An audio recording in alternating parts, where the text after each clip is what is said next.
Coco Village.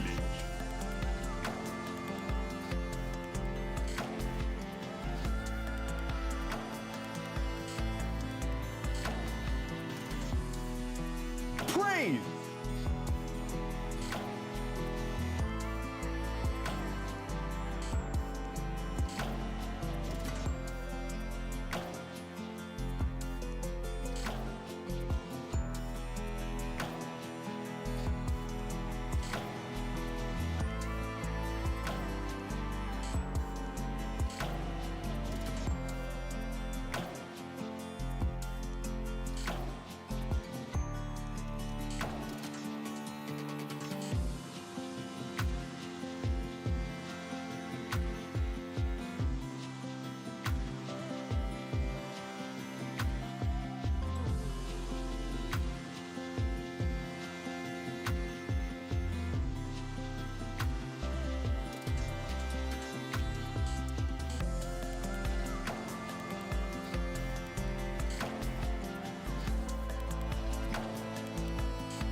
Hello.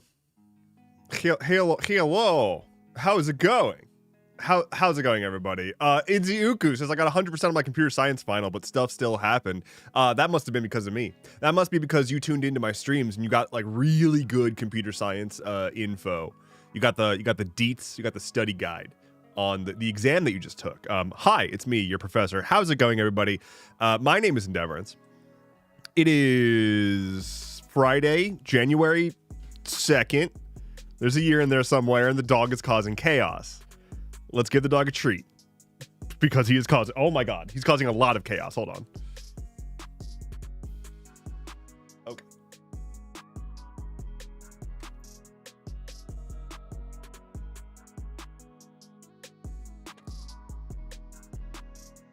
Hey, it's time for a drink.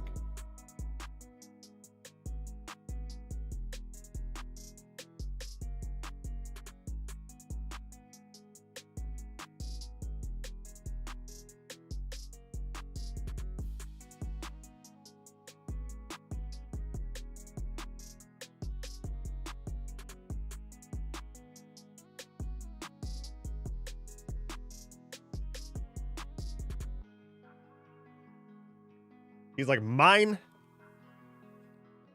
Give him my treat. Give him my treat. Nitro Nick says, hey Dev, I'm gonna get some croissants and coffee. Want anything? I appreciate it. I literally just finished eating a croissant. So I'm probably good on the pastry front, but I appreciate it. I appreciate it. How is it going, everyone? As Tiki Room Bunnies just said, none of us have seen Dev for an entire year. That's true. That's accurate. That's reality. That's real, yo. That's a dog butt on the screen. That's just the butt part of the dog, which frankly is one of the best parts, along with like the paws and the snoot and the ears and the tail and the belly and the head, most of it.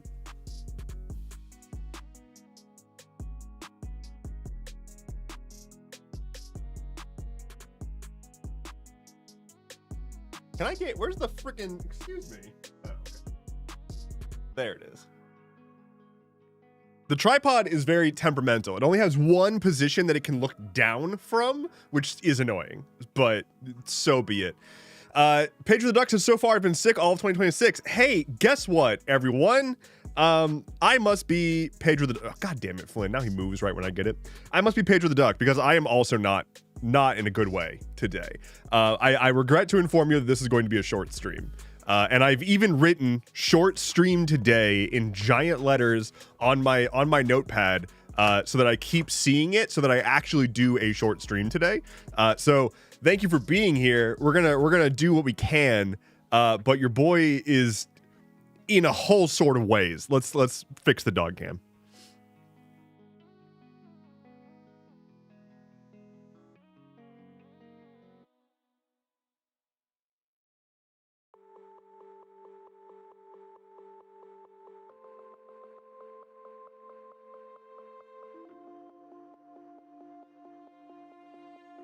There we go.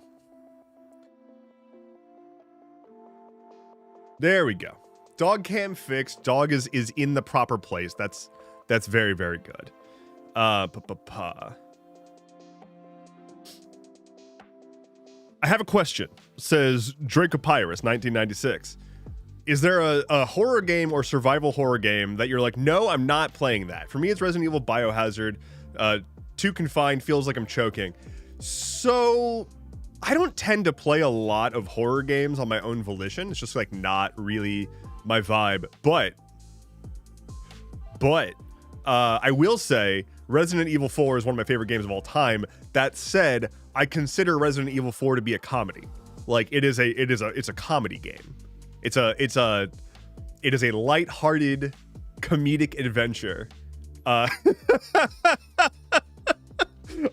About a boy and a girl named you know their names because they shout it all the time, and then sometimes there's also like Spanish peasants that hit you with a sickle, and then there's a dude who's Napoleon zombie, fucking zombie Napoleon.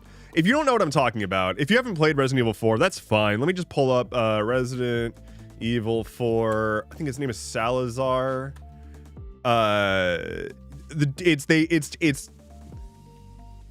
This is an area boss. Like when I say this is an act boss, right? Resident Evil 4 has 3 main acts, right? The second act boss, the dude that is tormenting you the whole time, who you fight at the end of like the longest, most brutal act of the game, is this guy. This child zombie Napoleon, who is like, hello, welcome to my castle. I'm evil. And you're just like, who the fuck are you? And he's like, I'm the evil guy. Look at my hat. And you just kind of have to deal with it. In the remake, they did this to him. They made him like look like that, which is a choice. But yeah, that's the 2 bosses that sandwich this guy. There's like 3 main bosses, right? 3 main big bads, and they're like 3 tiers of leaders in this organization that you're fighting against, right? The first act boss and the third act boss are horrific. Like, they are terrifying. Resident Evil 4 Saladin is the big bad. So like, this is the big bad. At least he's got like a cloak, and he's got like a creepy staff, and he like has a final form that's like genuinely terrifying. But then there's what's the first guy's name? First big man boss. What the fuck is his name again?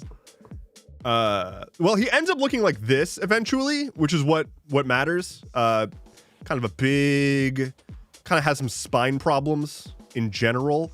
The Big Cheese. Yeah, he's the Big Cheese, but like, what's his actual name? Big Cheese.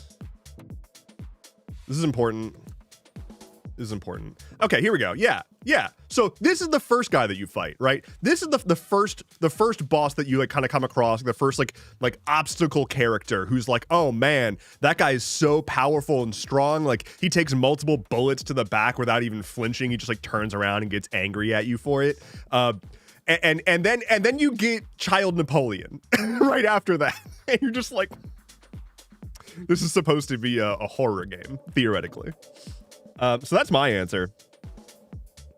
Is I don't tend to play them, but Resident Evil 4 is a very funny game. Don't forget Krauser. Yeah, Krauser too. Yeah, like there's a whole.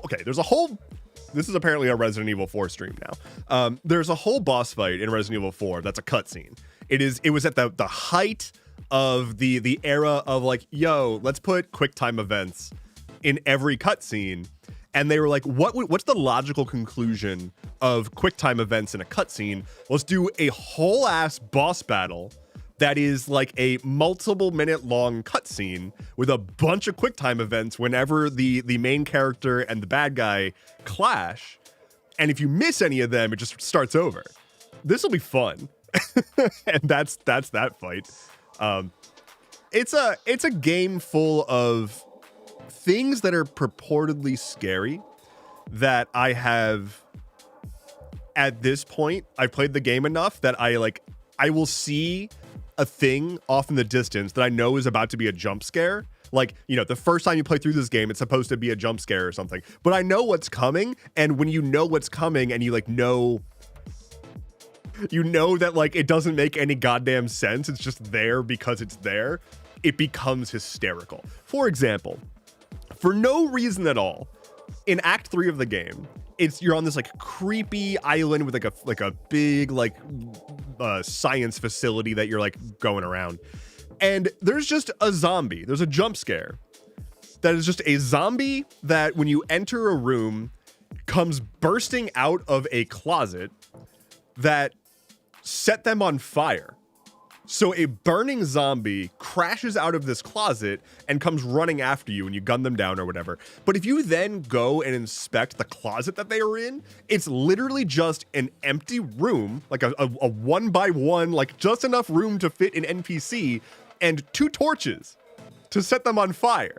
So it's literally just a room whose express purpose is for this zombie to stand in until someone comes nearby, in which case they catch fire and run at them. And so like every time I play this game now, I get to this room, it's supposed to be spooky. I see that door looking directly at me and I'm like, a dude is about to have a very bad day in my direction. And like, I don't know what else to do about that aside from laugh. Anyway, that's my opening salvo for this stream, was talking about Resident Evil 4, apparently. Anyway, it's a good game. You should go play it. And the remake was really good. They did a really good job with the remake. It pretty faithfully brings the game into the modern era, I will say.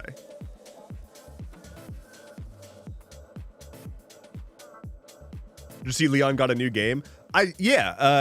I think I covered that in a Stuff Keeps Happening at some point, or at least he's gonna be in a new game. I don't recall. To be clear, I also haven't really played any other Resident Evil game.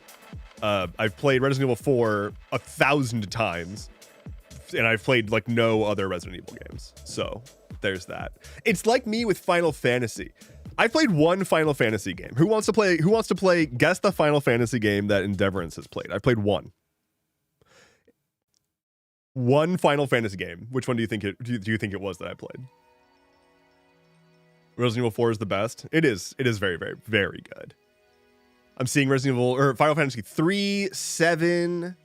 7's a good guess. 14, that's fair. That's fair. I did try 14. I tried 14 for a little bit, but did not stick with it. 10, 93? Do they go that high? 12? Y'all are ready? You ready for this? You ready for this? None of you are right. You're all so far off. Like, you're so off the mark.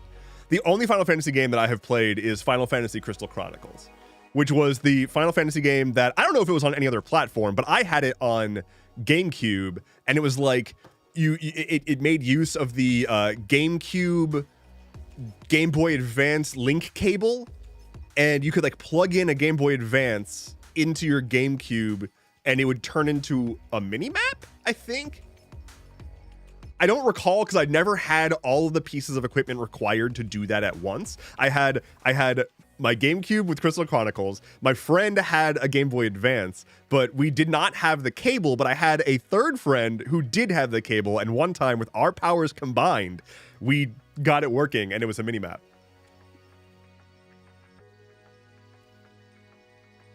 Hey, this couldn't have been on the TV. This had to be like several $100s worth of peripherals and gimmicks. So, I don't know. It was a fun game. It was good. The Nintendo Link cable, also utilized for local Copo. I assume you mean co-op. The Link cable, Nintendo and their fucking Link cables. Nintendo cannot help themselves, right? Like, they cannot help themselves but have some weird take on how, like, networked multiplayer should work in games. I will forever point to what I would consider the catastrophic failure of, and that's not at all what the game was, but I would consider Animal Crossing New Horizons to be a catastrophic failure of a game. Not because it didn't like make an impression, and not even because of the whole like lack of content. Like, if you're an Animal Crossing purist like I am, New Horizons was a complete dearth of content. But we all knew what happened, right? Like COVID hit. Nintendo released COVID on the world right at the same time of the release of Animal Crossing New Horizons. And so everyone got Animal Crossing. But then it's a Nintendo game and requires Nintendo's online systems if you wanted to play with your friends, which is a gargantuan turnoff because Nintendo does not know what the fuck to do with the internet. And this all starts, and they've got pedigree in this space. Nintendo has pedigree in the being weird about networking space, because you go back to the link cables, right? You start all the way back with the link cables between the Game Boys that, like, you know, there's like a fucking like 6-inch long cable between two serial ports. You had the IR ports, the things where it was like you could, if you held your Game Boys like directly up to each other perfectly, then like 1 or 2 games ever made would be able to communicate with each other through the IR blasters. And then you got the, a few more iterations on the link cable. You had the Game Boy Advance link cable, but then you had the Game Boy Advance wireless link thing, which I think it came out with the Pokemon games, like Green Sapphire or whatever, where it was like, you could challenge people to Pokemon matches and you didn't need a link cable. It was like you could be up to 10 feet away from somebody and use wireless communication. Then we get to the fucking Nintendo DS. Remember PictoChat? Remember that shit? You had a DS that had like this, you had like Street Pass, where if you like pass by somebody, it tags them. And then you had the thing where you could like join a chat room with people, but only if they were like physically near you and also had a DS and also were specifically using that chat room system thing. This is all just weird bullshit with networking from one fucking company, which is Nintendo. And my point that I'm building to here is that Animal Crossing New Horizons is an abject failure of a launch, because if Nintendo just got out of their own fucking way and made a capable online game, Animal Crossing could have been their metaverse game. Animal Crossing could have been Nintendo's Fortnite. And they just didn't do it. If they just made it a more social, if they reduced the friction to socializing in Animal Crossing. And I'm not saying that it needs to be like the degree of Fortnite or whatever, the intensity of Fortnite or Roblox as far as like a online social platform as a service, as a game. But Nintendo could have basically been like, hey, we are doing like routine events and festivals that you can like queue up with your friends and go to these events or whatever, and maybe they're sponsored.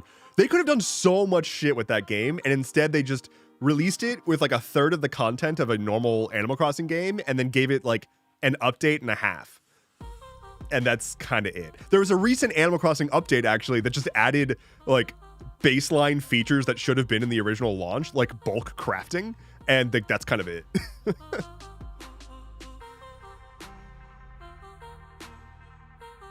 Animal Crossing has so much potential, but Nintendo is run by old heads who don't understand what people really like, says Nitro Nick. Yeah, it's real. And if you look at the development stories behind Breath of the Wild, like arguably one of the most impactful games Nintendo has ever made, aside from like Super Mario 64 and like maybe Ocarina of Time, maybe F-Zero, like Nintendo has made games that have changed the brain chemistry of every game developer, right? Like Mario 64 effectively defined what a 3D platforming game is. That just wasn't really a thing we had figured out yet. There were a few attempts and they were all kind of clunky, and Mario 64 comes out and it's like, oh, this feels great. Wait, this is how it's supposed to work.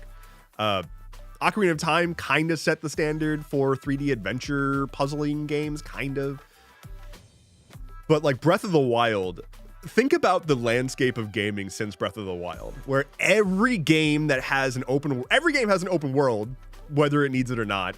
Every game with an open world has a paraglider, whether it needs it or not. Every game in an open world is trying to find ways to make it so you can climb basically any surface, and trying to give you all these like traversal options, that's cool. Yeah, like turns out when you have an open world and you can traverse it with ease, it's fun.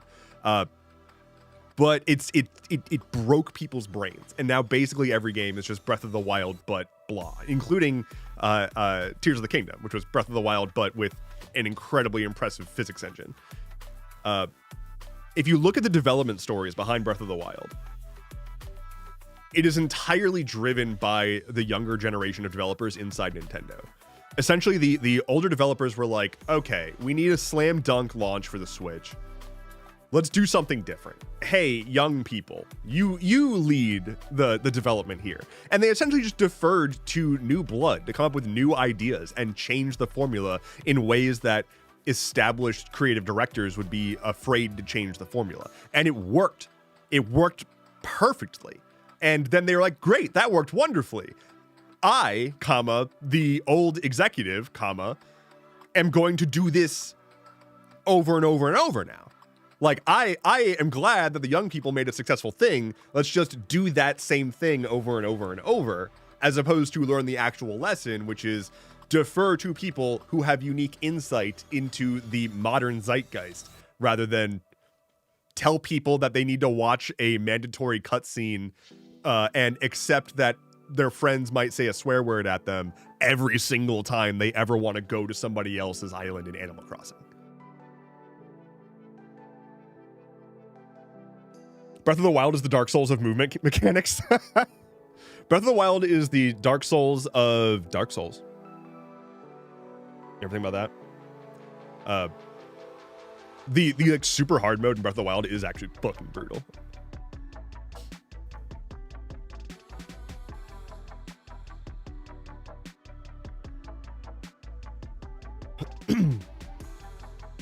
You can now play Mario 64 inside Blender with any level you model. Also, the entirety of all Mario 64 levels are a single Steam VR home scene. That's awesome. That's rad. I will never forget, like, just seared into my brain is just the name Wall Kicks Will Work, which is just like a random early star in Mario 64. But for whatever reason, I would get that tattooed on my body. Wall Kicks Will Work. Like, it's just like one of those things that it means nothing. There's no reason for me to hold on to it, but it occupies a space in my brain. I miss the old days of the ye old days of the DS. I miss Street Pass. Street Pass was genuinely cool. Like, Street Pass was genuinely an interesting thing. If you didn't have a DS, Street Pass was essentially this thing that was like, you know, the DS can fold up and you can ostensibly have it in your pocket. It was much more of a carry it with you everywhere device in like Japan.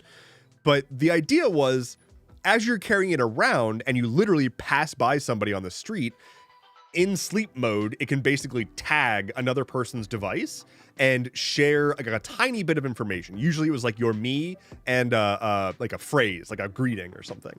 And then when you got to your destination, or the next time you opened up your DS, you could go see all the people that you tagged. And like sometimes there were games that like hooked into that. So when you tagged people, you would get like items, like a few items from their inventory or something would copy over to your game as a bonus. And so you could there was a period of time where everybody that had a DS at my work would all like bring their DS to work so that we could all like make progress in this one game we were all playing together.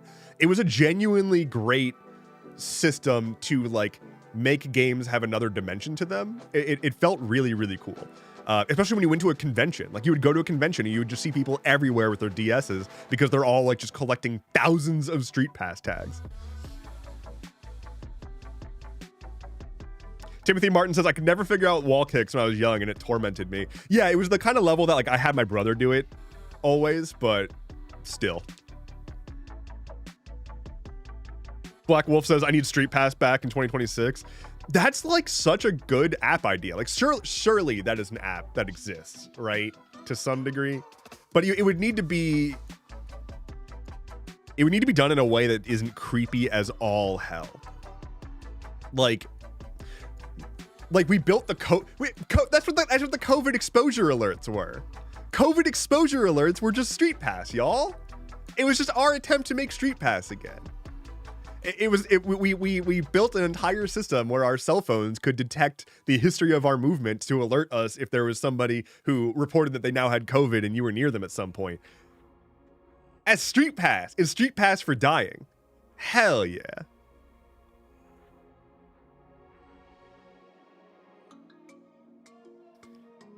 Ghostly Red Roses says, yeah, and it was so cool to get all your friends DS from school and from cons, etc.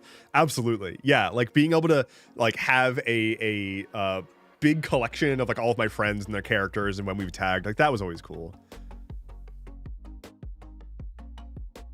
Half-Life 3 drop in 2026 to actually make things better, not gonna lie. I thought that we basically agreed that Half-Life Alyx was Half-Life 3. Did we not? Okay, it says watching someone play Silksong while you're ranting and it's the funniest thing. I actually did the soundtrack for that game. The soundtrack for Silksong is just an audio rip from my streams. All of the soundtrack. I just accept that it's Half-Life 3. I played a little bit of Half-Life Alyx and then I got scared like a little weenie. I got scared like a weenie boy because there was a zombie and it was dark and I couldn't see anything. And so I stopped.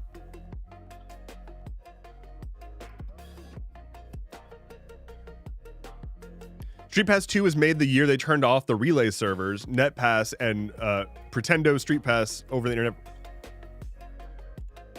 Street Pass 2 was made the year they turned off the Relay server.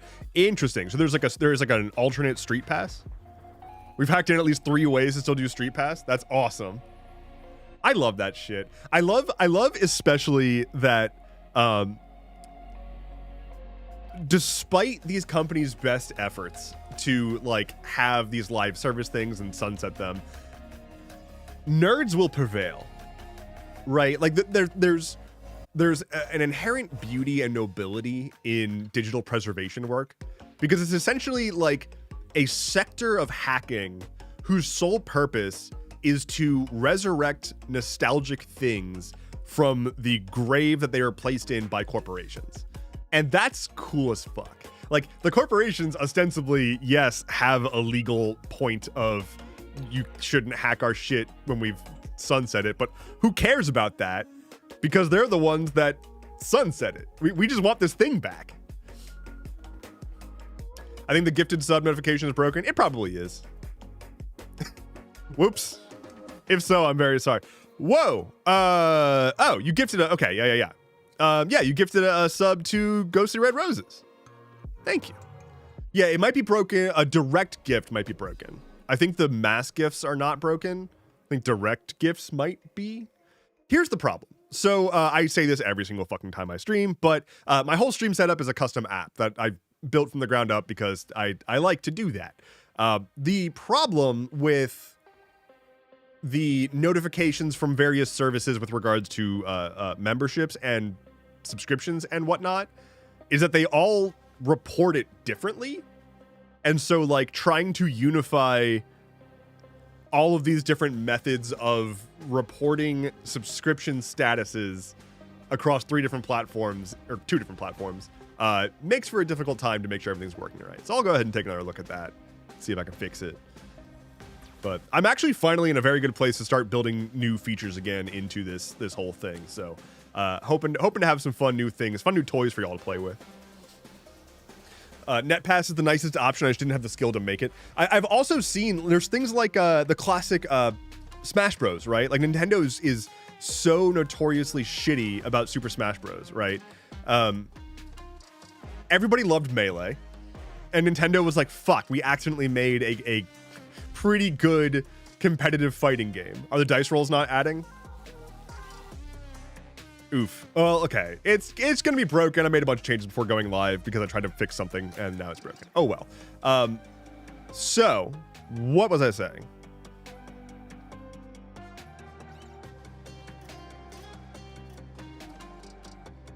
What was I saying?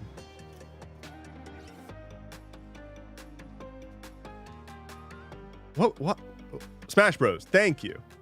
Smash Bros. Yeah, I'm really thrown by the fact that the counter is not counting. And I'm very mad about that. Anyway, Smash Bros. So Nintendo's like notoriously really fucking terrible about Smash. And like they accidentally made Super Smash Bros. Melee a competitive game, and they didn't like that because they had like set out to make a fun party game, and they didn't want people to take it seriously.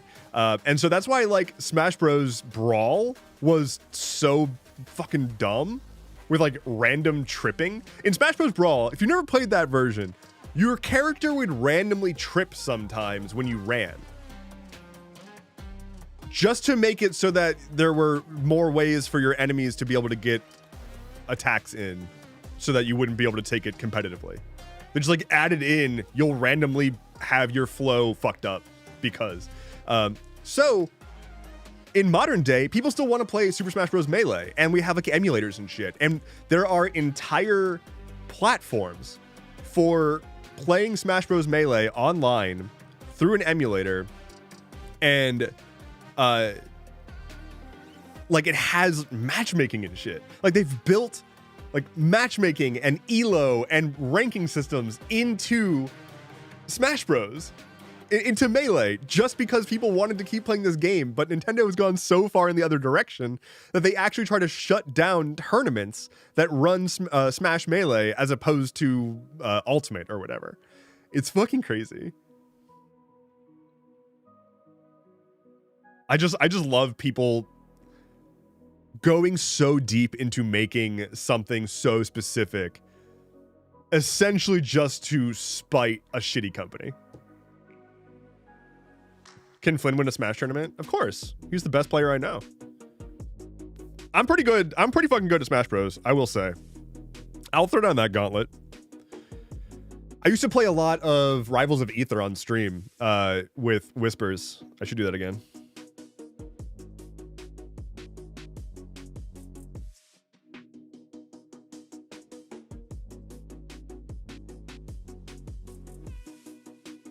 A note to devs editors, make a supercut of all of this of devs saying Smash over and over.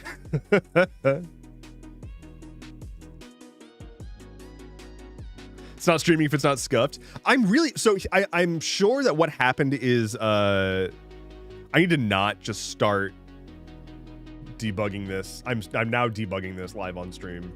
I'm pretty sure the issue is just a matter of I changed the way that state is managed internally on the actual counting game thing. Increment mult, add bonus. Where is add roll to score?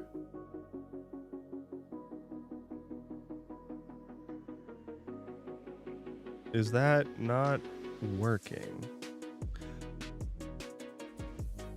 Oh. Wait.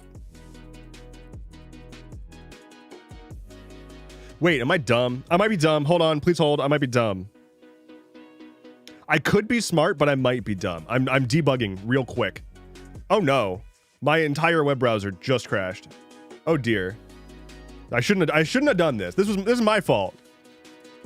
Don't mind me. I'm actively ignoring literally my whole stream so I can debug a single line of code in my stream overlay live because I can't help myself because I've been nerd sniped.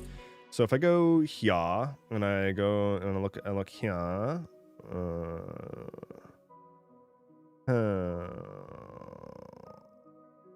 where's the thing?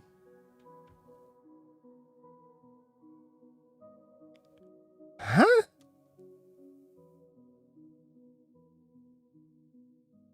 Ah, there it is. Okay.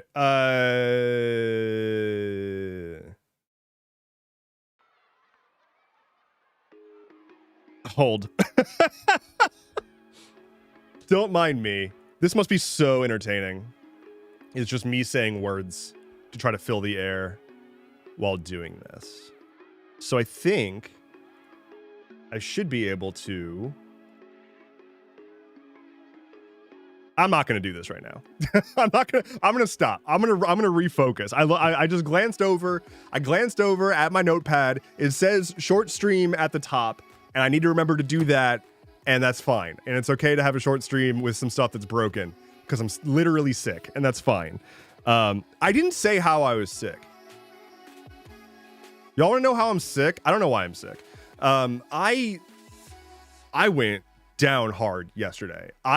I didn't drink on New Year's. I had like a beer at dinner, but like I didn't drink. I didn't really do much at all on New Year's Eve. And I woke up the next morning. I felt fine. Then around 10, I just got hit with this like wild bout of like vertigo / heart racing / stomach issue, and it got bad. It got bad for a little bit there. I was like on the ground doing like deep breathing exercises to try to get past it. Eventually did, but the stomach issues haven't gone away. So I'm just kind of like chilling with a fucked up stomach here. And that also kind of kept me up all night. So I'm just sort of half asleep with a fucked up stomach and saying words because I'm streaming and I'm live right now. So that's sort of where I'm at.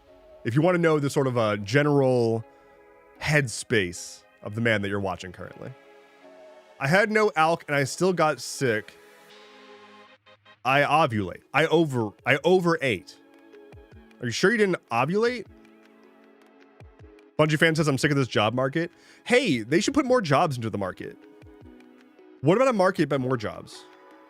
Why are people like not able to get jobs? What the fuck what? Anyway. I literally want to take anybody, any single person who ever once genuinely held the thought of Donald Trump is a businessman. I want him to run the country like a business. I want to grab them by the fucking shoulders and ask them what they like about businesses that they think a country should be run like one.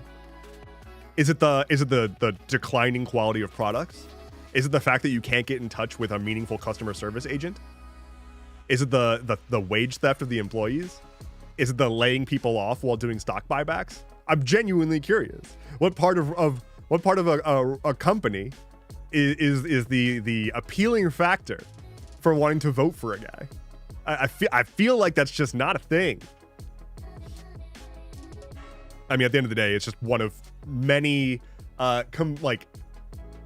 reasonable sounding sound bites that people use to explain away why they voted for a rapist fucking racist.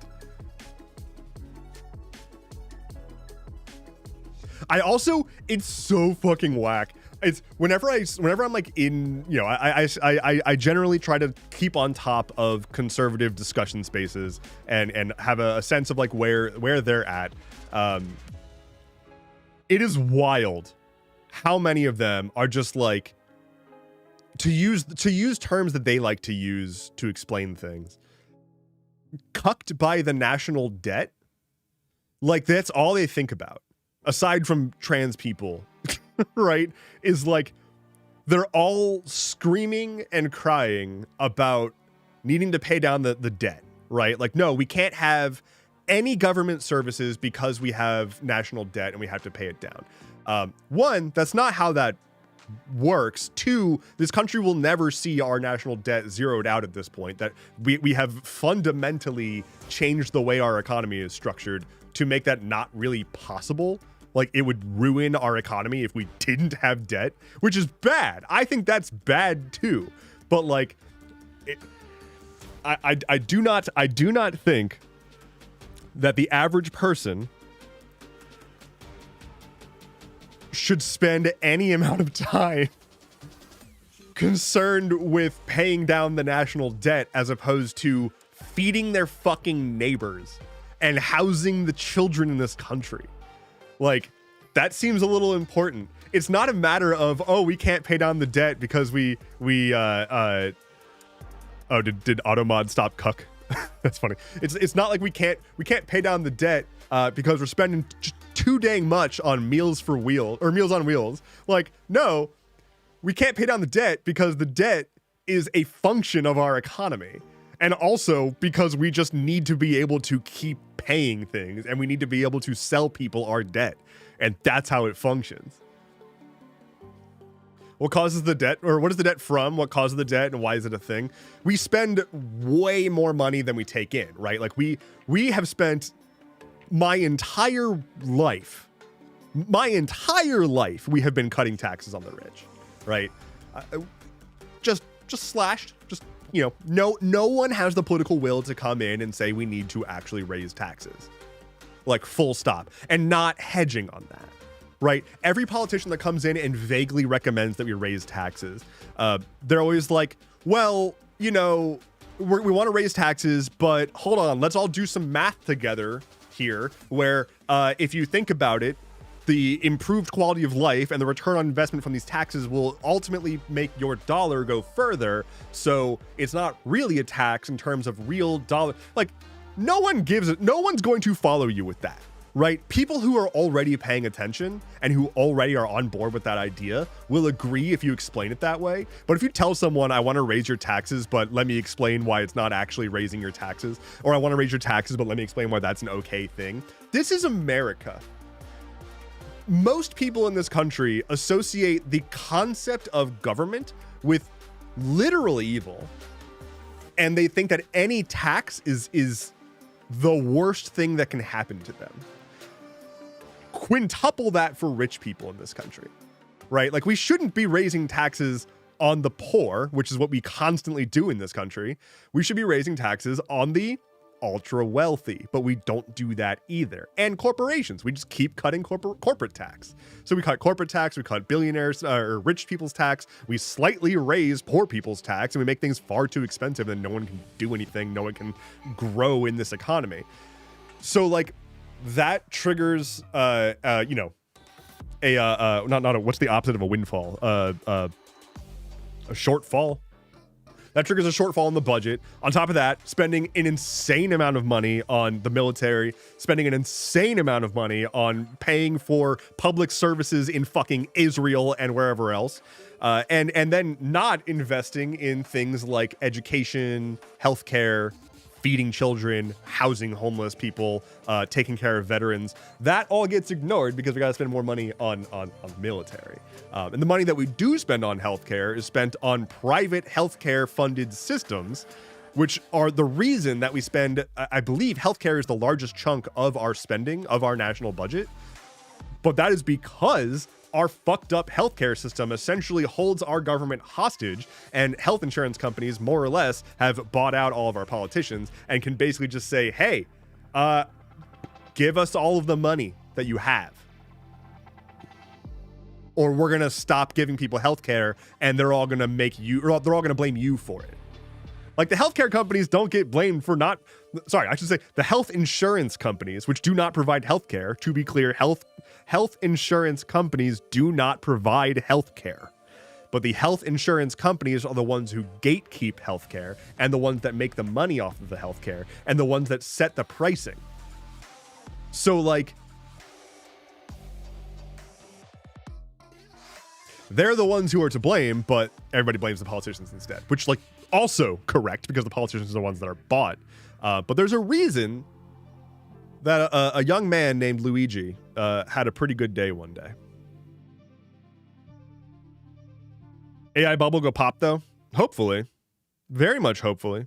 I mean, it's AI bubble gonna go pop hopefully this year, because, like, people are going to eventually learn just how fucking weird these guys are.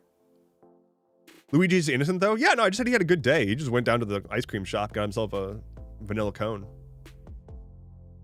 I didn't say anything about... Why would you think I said anything about innocence or guilt? I just said the man had a good day. Is a man not allowed to have a good day? In 2026? No good days here. It's fucking crazy. We spend way too much money. We spend way too much money on way too much bullshit, but, like, the idea of no, stop funding public programs because we need to pay down the national debt is insane. Like, at the end of the day, it is, I don't think that it's a good faith argument, right? If it is an argument being made in good faith, that person doesn't know what they're talking about and, like, has no business holding and sharing that opinion. Like, those two things are just completely unrelated.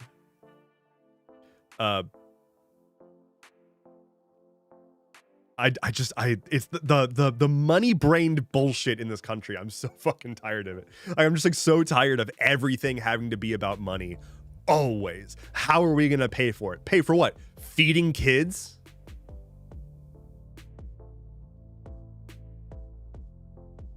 How are we going to pay for the data centers that are currently destroying the fucking planet?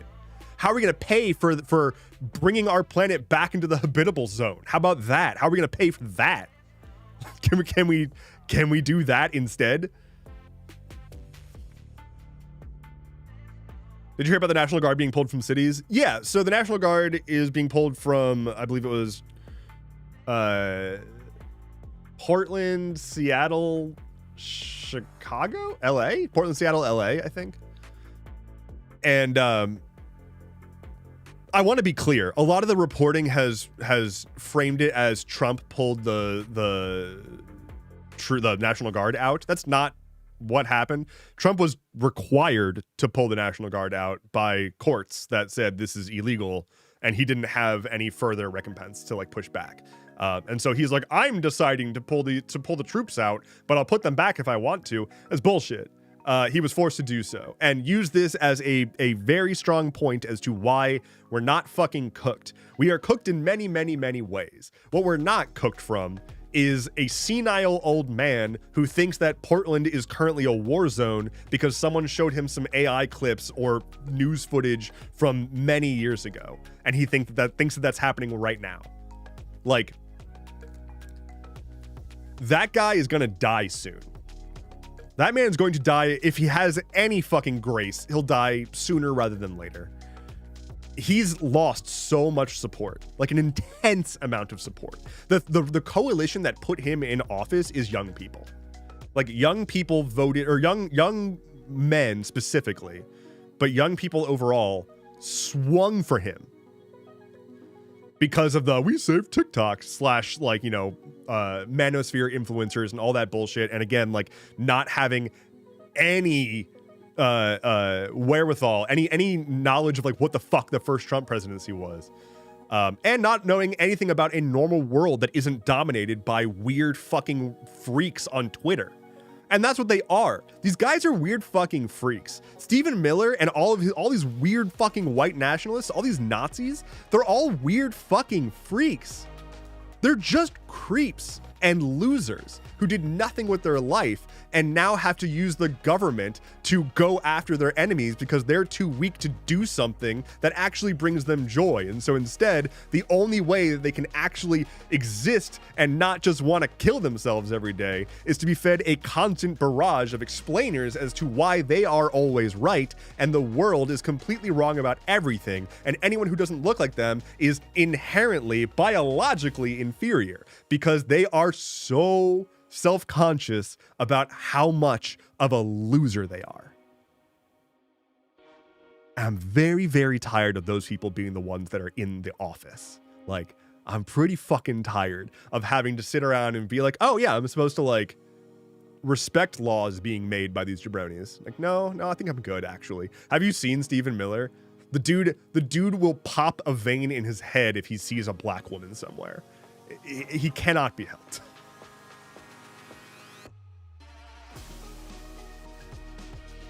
For me, it's the distinct lack of trains in the US. Yeah, holy shit. Like, we just don't have transit. We just don't.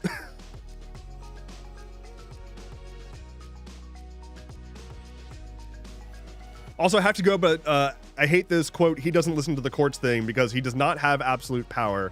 We need to stop acting like he does in advance. Yeah, so like his people are trying very hard to like assert that he has absolute power. You know, like Stephen Miller believes that he has absolute power. I was getting at originally that like I think AI might pop because people are going to more and more realize how fucking weird these guys are. They believe in essentially a techno religion, right? Like they believe in a world where a lot of them want to be the one to create God, first of all. Like a lot of the people who are like high level AI executives or whatever believe that they can create God or create the next phase of human evolution. And then there's the ones that are like, you know, intelligence is literally everything, and if you aren't intelligent, then you are a waste of human life and are expendable, and also I decide what intelligence is. And all of those people tend to love talking about IQ, which isn't a thing. IQ is not an actual measurement of intelligence. It's just eugenicist bullshit that has no foundation in reality. But they all love talking about IQ because, again, it's a made-up thing that makes them feel superior because they can point at something and be like, I am better than you because of this. Because they haven't actually contributed to meaningful community. But then you've got the execs who are truly unhinged. You've got Sam Altman, who goes on record saying AI will destroy the world, who is like walking around pretending that he has a backpack that has the AI equivalent of the nuclear codes in it in case AI ever goes rogue or whatever, which is not how anything works, but he's doing it to sell that image. And they're all acting like it's some massive burden that they've taken on to ferry AI, to deliver us to AI. If they're all acting like they've taken on this burden. You're just a tech executive. You're just at the head of a company with a shitload of investors trying to get them an ROI. That's literally it.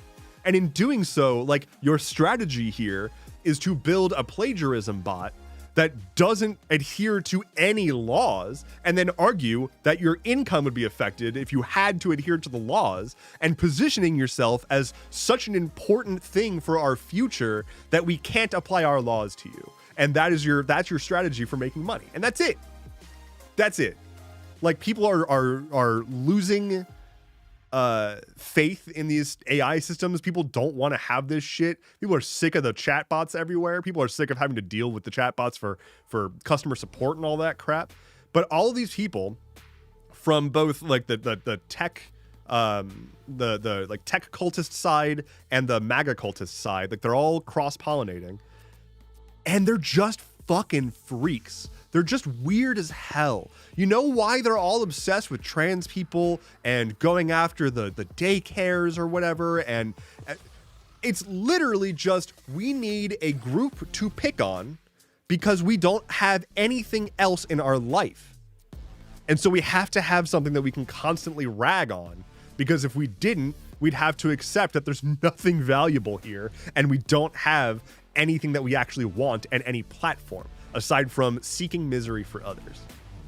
They also just don't want government, because a lot of people, especially in the like evangelical church and people who are all like, you know, cultified by that, they don't believe that a world of good can exist as long as the government is providing services to everyone.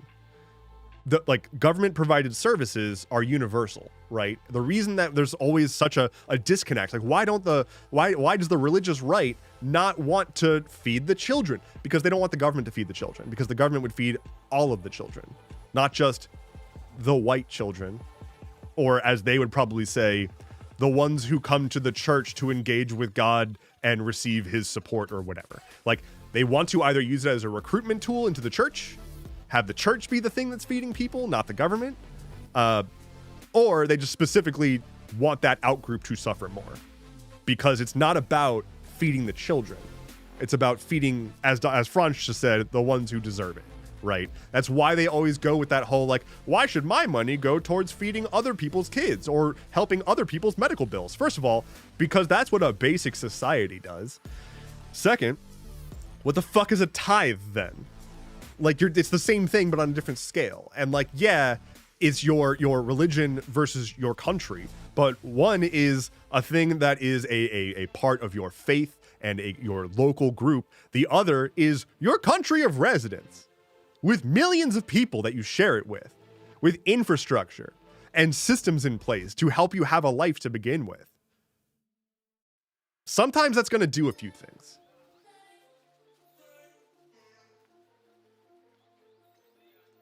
We need more helpers. My head hurts from Mr. Rogers. Here's the nice thing. Here's the very, very good thing. The only reason this is such a fucking annoying thing, the only reason this is like constantly, on everybody's mind. Oh God. Sorry, just my stomach. It's because people are pushing up against this all the time.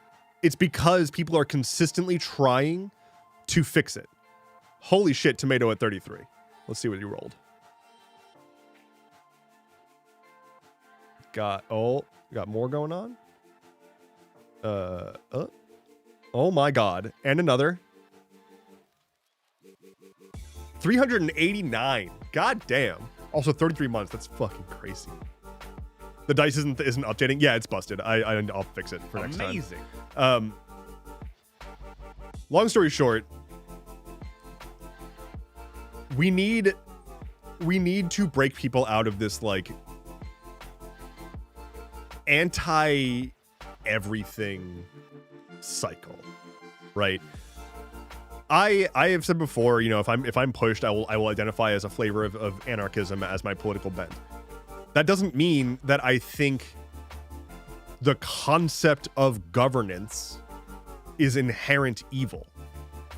Unfortunately, I think a lot of people, especially people who are younger or don't have a whole lot of like experience with just like how the world truly does work, and I don't mean that to be demeaning. I mean that from a pure, the number of things that you've had to deal with are not the same as older folks. You know, if you're 20, if you're just getting into the workforce, you don't have that perspective of like what it means to have worked for a decade or 15 or 20 years and like what that does to you, you know? I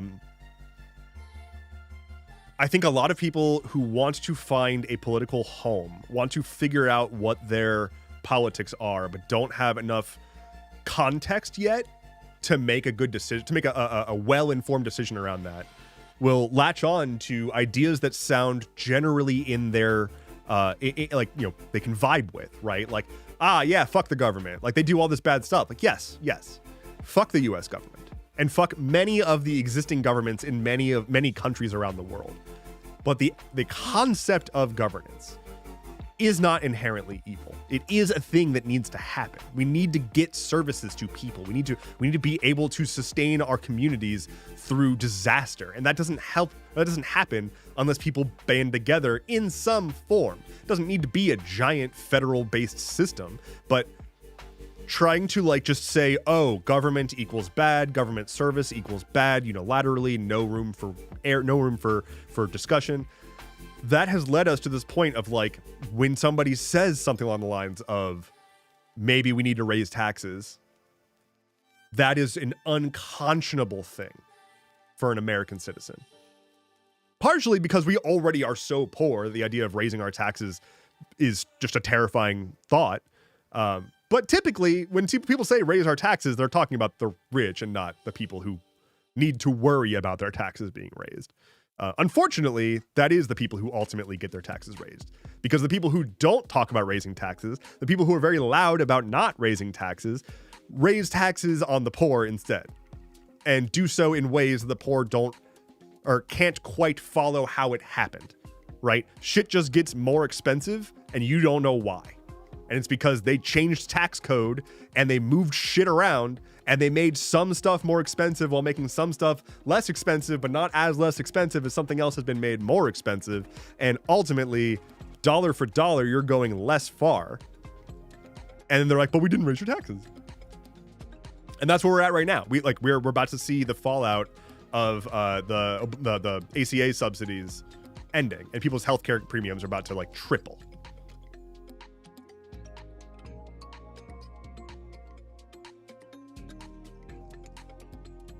Government is a necessity, but it must be a government held to the mark by its people. Yeah. Like that is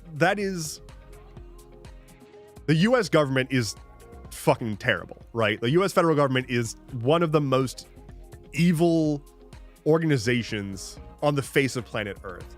That's not because of the US Postal Service, right? I mean, in part, but it's not because of housing assistance programs, and it's not because of job placement programs, and it's not because of veteran assistance programs. That's not why the US government is fucking awful. The US government is fucking awful because of the funnel that they've created from taxpayer dollars to private corporate pockets, while also bombing the fuck out of every country that vaguely seems kind of brown. That's when it gets real bad. But at this point, it's just a matter of like, you know, if it is government, it is bad. And like, I don't disagree on some level.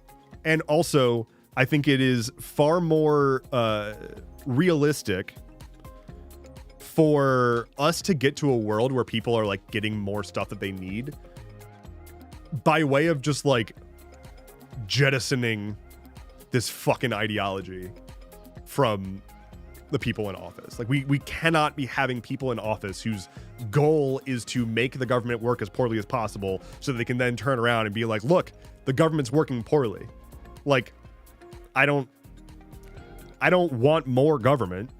I don't think that the US government structure makes sense for where we are now. And I believe we should be broken up into smaller countries. I don't think that's going to happen, and I don't have the power to do that. What I do have the power to do is try to convince people that there's just like a better way to go about seeing things that is actually supportive of all of us and helps us all have a better life when we work together. So there's that. Congressman Dev soon? Probably, almost definitely not. I have no intention to go into politics. I have no intention to run for office. It's not a thing that I think I could do well. It's not a thing that I think I would be able to perform in. I cannot be on demand.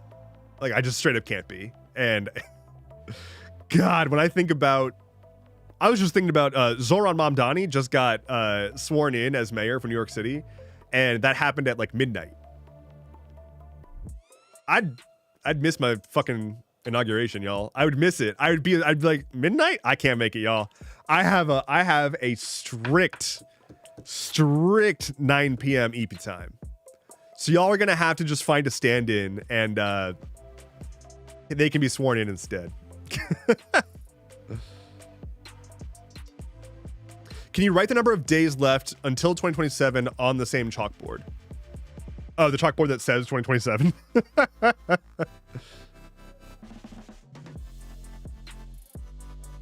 Dev would make a great congressman, but that would be so stressful. He would need constant Flynn cuddles. I like the idea of being able to yell at some Congress people. And if I was a congressperson, I'd be able to do that a lot. At the same time, I could also do that by calling my Congress people. But I also could just, I don't know, figure out where they live and leave like an ominous note written with my finger on their mirror so they see it when it fogs up after they take a shower. And it's just gonna say like, give us healthcare, asshole. As someone from New York City, he has already revoked all of the last guy's executive orders from the point that the guy got indicted for corruption, says Matthew.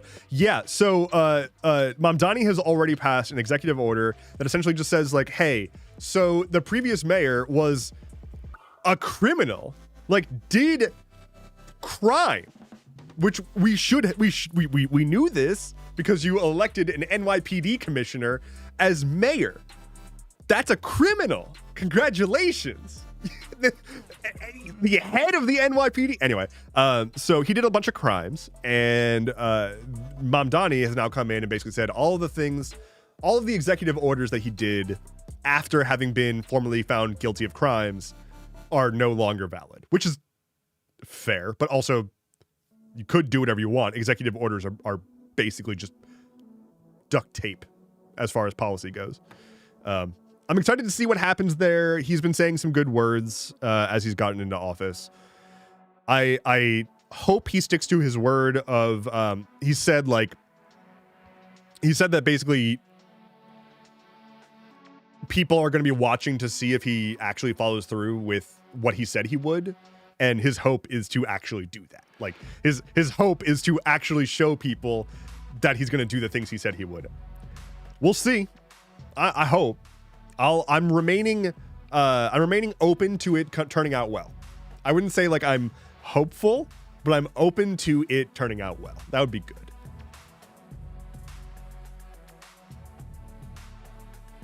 I need to go.